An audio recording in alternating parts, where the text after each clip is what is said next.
Hello and welcome to another XRay.Tech video. Today we're going to be talking about who specifically you're going to be working with when you work with XRay. So let's start with the project manager. Now, a project manager is going to be your main point of contact. They're going to be constant for you, and they're going to be someone that you'll grow a relationship with over time. They're the person most likely to respond immediately on Slack, and they're the person who's going to be coordinating your weekly meetings and your syncs with us, and really understanding and questioning you and your goals, and understanding the business cases behind what you want to automate and why.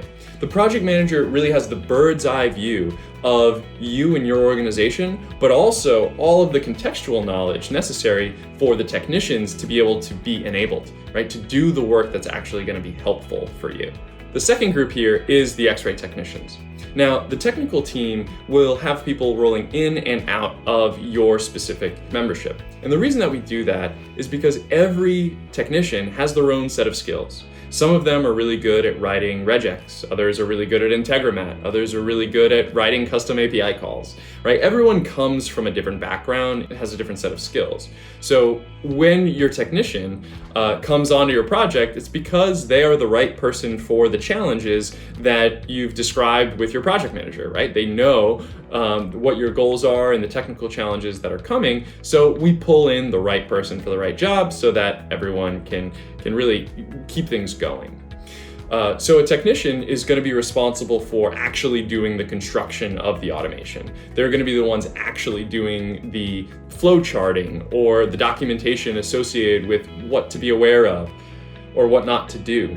There's a whole bunch of things that the technician will be responsible for from a technical end, and the project manager will then relay that information to you and package it up nicely for you and your team to be able to dive in deep. The third group here is going to be the leadership team. That's where myself and my co-founder Mark are going to be aware of everything that you're doing inside of your membership here at XRay. Now, this is going to help inform both product updates for the workflow dash and help understand which other members might you want to be introduced to, right? There's a collaboration opportunity here. We like to call it proactive partnerships, where we're actually connecting different members of XRay to each other for the purposes of advancing everybody's business. So I hope this video has been helpful understanding the types of people that you'll be working with, the project manager, the technician, and of course our leadership team here. As always, links and resources are in the description down below, and don't forget, keep the flow.